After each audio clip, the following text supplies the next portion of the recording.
بسم اللہ الرحمن الرحیم۔ جنگ حنین۔ حنین مکہ اور طائف کے درمیان ایک مقام کا نام ہے۔ تاریخ اسلام میں اس جنگ کا دوسرا نام غزوہ حزان بھی ہے، اس لیے کہ اس لڑائی میں بنو حزان سے مقابلہ تھا۔ فتح مکہ کے بعد عام طور سے تمام عرب کے لوگ اسلام کے حلقے بگوش ہو گئے، کیونکہ ان میں اکثر وہ لوگ تھے جو اسلام کی حقانیت کا پورا یقین رکھنے کے باوجود قریش کے ڈر سے مسلمان ہونے میں توقف کر رہے تھے اور فتح مکہ کا انتظار کر رہے تھے۔ پھر چونکہ عرب کے دلوں میں کعبے کا بےحد احترام تھا اور ان کا اعتماد تھا کہ کعبے پر کسی باطل پرست کا قبضہ نہیں ہو سکتا، اس لیے حضور صلی اللہ علیہ وآلہ وسلم نے جب مکہ کو فتح کر لیا تو عرب کے بچے کو اسلام کی حقانیت کا پورا یقین ہو گیا اور وہ سب کے سب جوک در جوک بلکہ فوج در فوج اسلام میں داخل ہونے لگے۔ باقی مائندہ عرب کی بھی ہمت نہ رہی کہ اب اسلام کے مقابلے میں ہتھیار اٹھا سکیں، لیکن مقام حنین میں حزان اور ثقیف نام کے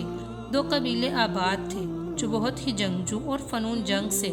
واقف تھے۔ ان لوگوں پر فتح مکہ کا الٹا اثر پڑا، ان لوگوں پر غیرت سوار ہو گئی اور ان لوگوں نے یہ خیال قائم کر لیا کہ فتح مکہ کے بعد ہماری باری ہے،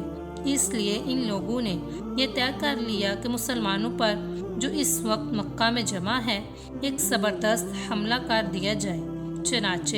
حضور صلی اللہ علیہ وآلہ وسلم نے حضرت عبداللہ بن ابی حرد رضی اللہ تعالیٰ عنہ کو تحقیقات کے لیے بھیجا۔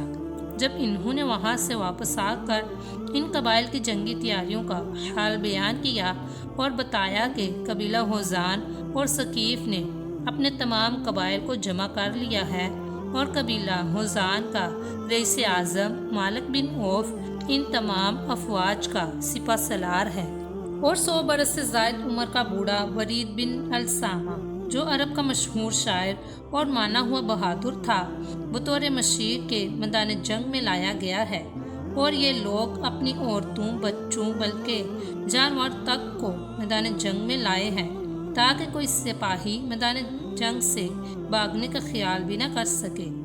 حضور صلی اللہ علیہ وآلہ وسلم نے بھی شوال سن 8 ہجری میں 12,000 کا لشکر جمع فرمایا۔ 10,000 تو مہاجرین اور انصار وغیرہ کا وہ لشکر تھا جو مدینہ سے آپ کے ساتھ آیا تھا، اور 2,000 نو مسلم تھے جو فتح مکہ میں مسلمان ہوئے تھے۔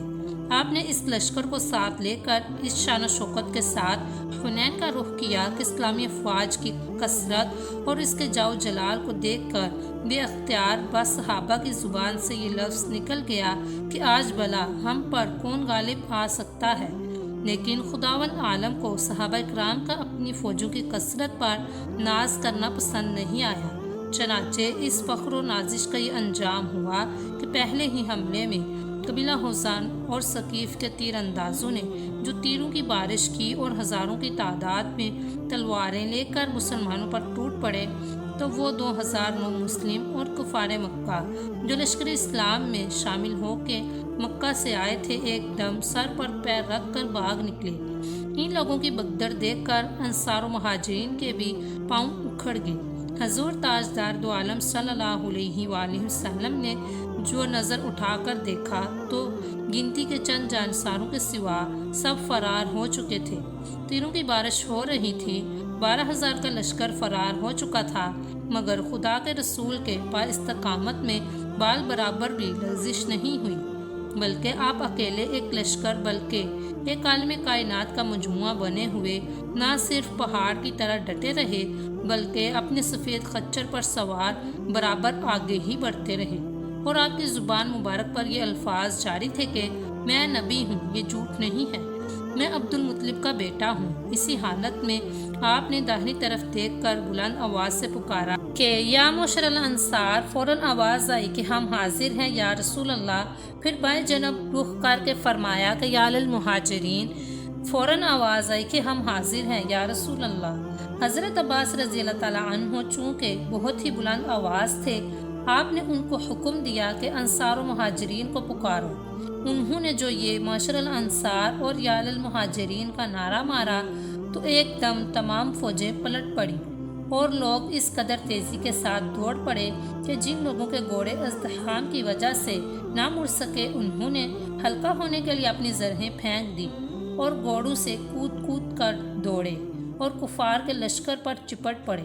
اور اس طرح جام بازی کے ساتھ لڑنے لگے کہ دم زرن میں جنگ کا پاسا پلٹ گیا۔ کفار بھاگ نکلے، کچھ قتل ہو گئے، جو رہ گئے گرفتار ہو گئے۔ قبیلہ ثقیف کی فوجیں بڑی بہادری کے ساتھ جم کر مسلمانوں سے لڑتی رہیں، یہاں تک کہ ان کے 70 بہادر کٹ گئے، لیکن جب ان کا علمدار عثمان بن عبداللہ قتل ہو گیا تو ان کے پاؤں بھی اکھڑ گئے اور فتح مبین حضور رحمت للعالمین صلی اللہ علیہ وآلہ وسلم کے قدموں کا بوسہ لیا اور کثیر تعداد و مقدار میں مال غنیمت ہاتھ آیا۔ قرآن حکیم نے بیان میں کہا کہ اور حنین کا دن یاد کرو جب تم اپنے کثرت پر نازاں تھے، وہ تمہارے کچھ کام نہ آئی اور زمین اتنی وسیع ہونے کے باوجود تم پر تنگ ہو گئی، پھر تم پیٹھ پھیر کر بھاگ نکلے، پھر اللہ نے اپنی تسکین اتاری اپنے رسول اور مسلمانوں پر اور ایسے لشکروں کو اتار دیا جو تمہیں نظر نہیں آئے اور کافروں کو عذاب دیا اور کافروں کی یہی سزا ہے۔